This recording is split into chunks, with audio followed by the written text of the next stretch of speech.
guys, welcome to SUPERWISE. I'm John and I just finished watching Hawkeye episode 6, and for the most part, I loved it. Until they did that to Kingpin. We're gonna get into it because boy do I have thoughts, but yeah, overall I did love this episode. I think it's my favorite one out of the entire series just because it was an epic action-filled episode with some heart.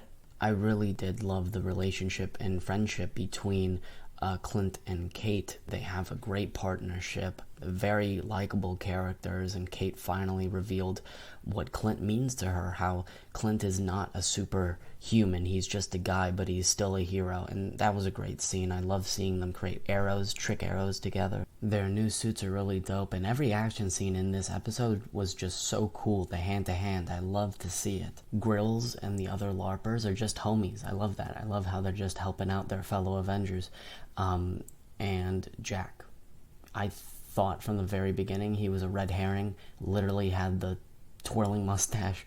I didn't think he was going to be outright evil, and so it was the case. He was just being petty, and I loved how he teamed up with Kate in the end with his sword fighting. That was really fun, and I love the rivalry and comedic tension between Yelena and Kate when they're fighting and then they're complimenting each other afterwards. I mean, it's comedy gold. It's really great. But then you get that really dramatic scene between Clint and Yelena, with Yelena just refusing to believe Clint about Natasha's sacrifice, but then at the end they do the whistle and Yelena's just breaking down because she loved Natasha so much. It was a great scene together. It really was heartfelt and emotional. But then let's talk about the big guy, Vincent D'Onofrio as Kingpin. I mean, he's just perfect casting. This episode proves it yet again. He just has such a Kingpin presence, and he is menacing, and I love seeing him in this episode, and he was a badass. I think in terms of action and scope of the character, Marvel Studios made him way better. I mean, he threw people across the room as Kingpin should be doing, so it was awesome to see. You know what wasn't awesome to see? Him getting shot. Yeah. Listen, I don't think he died. I really don't think Marvel Studios would do that to one of the biggest Marvel villains.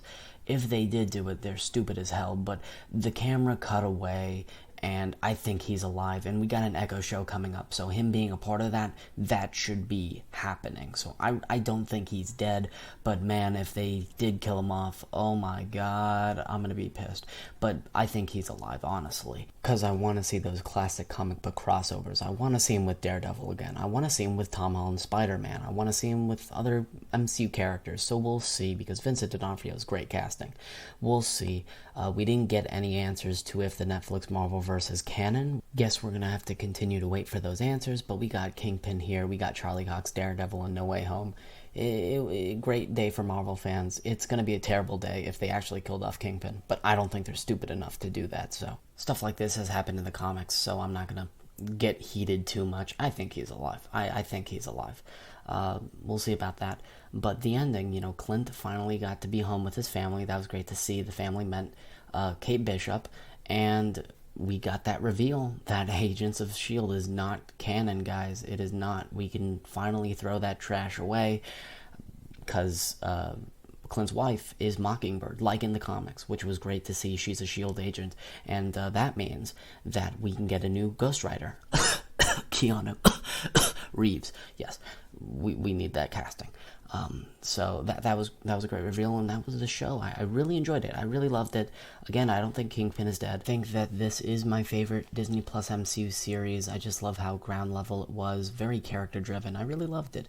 So if I were to rank the series so far, I'd say Hawkeye, WandaVision, because I do really love WandaVision, Loki, and then Falcon and the Winter Soldier. They're all great, but that's how I'd rank it so far.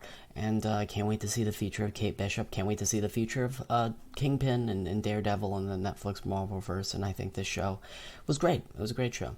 Also, the Doctor Strange and the Multiverse of Madness teaser at the end of No Way Home released officially online. I already talked about it in my spoiler review, but I mean, damn, it looks fantastic. The special effects look top-notch. The whole multiverse situation is going to be freaking fascinating. Christine Palmer's getting married. Yikes to Doctor Strange. Wong is bloodied. We see America Chavez. We see Shuma Gorath. We see Wanda and them talking about the events after WandaVision and Westview. So I love everything I'm seeing. Sam Raimi is going to provide some vision, some flair, and I'm hyped. Also, the Marvel Studios intro shows all 3 iterations of the Marvel logo, so that leads me to believe that, some characters from the multiverse from each era of that Marvel logo are going to come back, X-Men, Fantastic Four, Hulk, who knows, but it looks great, it really does. Let me know your thoughts in the comments down below. Do you think Kingpin is dead, and what do you think about this episode? Matrix Resurrection spoiler review coming later today. It's going to be interesting to see what I think about it, so let me know your thoughts in the comments down below. Please remember to like, share, comment, and subscribe. That will be all for me. Remember my catchphrase, guys, stay super wise.